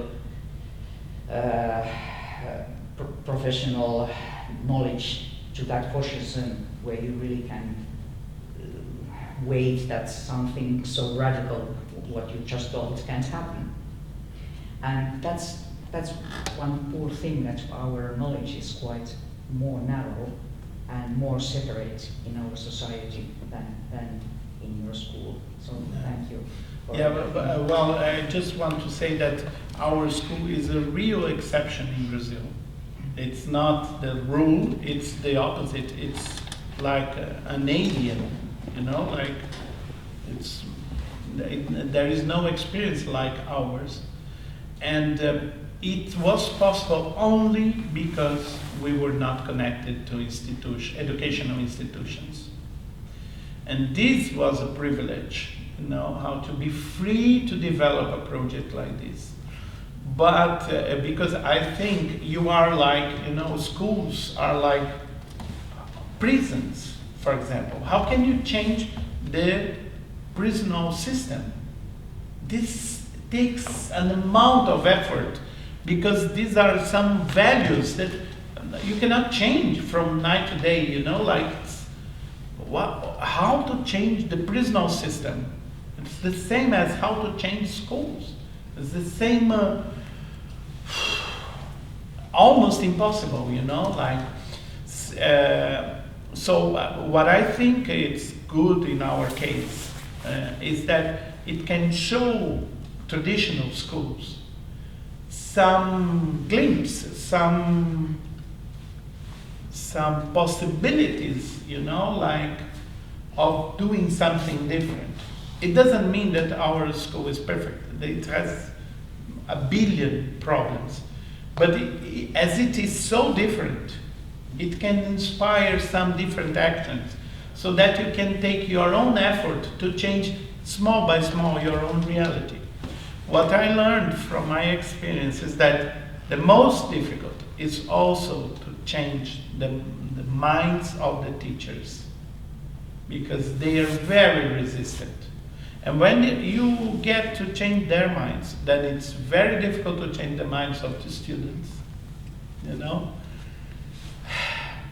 But you can try at least. And I thank your effort to come here so far away, because it shows you want something different. Yeah, because your story tells us how much we have silences in our society, in our communities or wherever, because we have strong strategies and financing system. It's quite narrow, so it would put it in the box where that kind of different knowledge, what comes from inside, from the communities or people's own lives. So it's still quite narrow, even we have a strong artistic researching field at the moment, or it's stronger than 10 years ago. But still, it's kind of fascinating world that your attitude is more revolutionary than in our silence way of being here. Yeah. And also, I think, for example, some years ago we made one of the themes was May 2006. May 2006 was the moment where all the criminals controlled São Paulo city. It was 3 nights that we could not go out because there were What was the name? 2006? May. The Oh, month of May. month of May. It was, everybody lived that. It was panic all around. And when we did that some years ago was because we were feeling that violence was coming back to our country. And we had a peaceful time, and then violence started coming again. And we said, why don't we speak about that moment? It was a very heavy moment for us. And when the students studied that, it was something, Brazil it's not possible. They were like 8 years old when that happened, but for them it was very far and it was not possible. And now you see violence is increasing very much in our society. So we were connected to what was, also we were looking for the future. What's going to happen to Brazil? What can happen to Brazil again? Or what we should avoid, you know? Yeah, and these things must be in the school worries, concerns. A school cannot be detached from reality. The far right are coming. So, for example, in our school, maybe next semester we speak about the far right to discuss what does that mean in our society now. So the school is also this space for discussion, you know, like what we are, who we are. This is important. No. But it needs an effort, a giant effort. So we are almost running out of time, but still time for one short question or comment if there is. Yeah, maybe kind of connected to what you were just talking about, and also to the principle of the territory. How are you these days connecting to the local people or the communities, which was kind of the basic idea in the beginning of the school? Yeah, we have two buildings. One building is in Roosevelt Square, 8 stories high, and the other one is in Brás. Brás is like a district for cheap markets, cheap commerce for costumes, clothes and so on. And when we arrived there were no immigrants. And now there are hundreds of refugees and immigrants and so on. So this semester, our theme is the refugees and immigrants that are around our school. How do you include them in? We speak to them, and then we pick their stories and transform them into theater. And that we invited them to the school. We had events with them in the school. We are speaking to them. And the same we are doing in Mato Grosso. In Mato Grosso, they are speaking to Haitians and Palestinians and so on that are also refugees there, because we have lots of Haitians. Haiti, no? Haiti, the country? Haiti. It's almost the age. Haiti. Haiti, oh, I'm sorry. So the people from Haiti, there are lots of them in Brazil now. So that's the theme. I mean, but every semester you can speak about something very fresh in society. And it makes the school always very up to date, you know, like the school is always discussing something very important socially.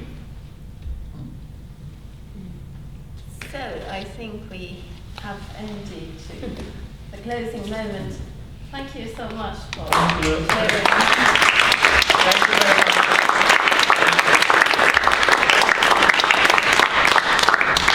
Okay.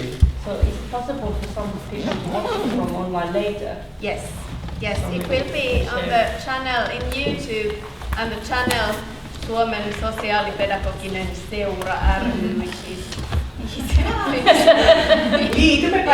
I have already memorized. It's already, I will still post the link again in the event site here, so in the Facebook and in the site of Finnish Sosiaalipedagogiikan Association, and to you as well directly. So it will be available later as well.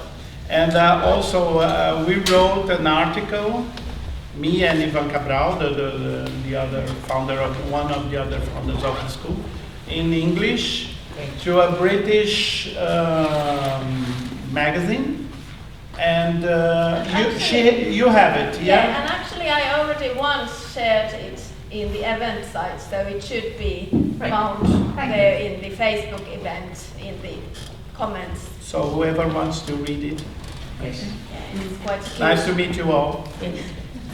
Thank you. Thank you. Thank you.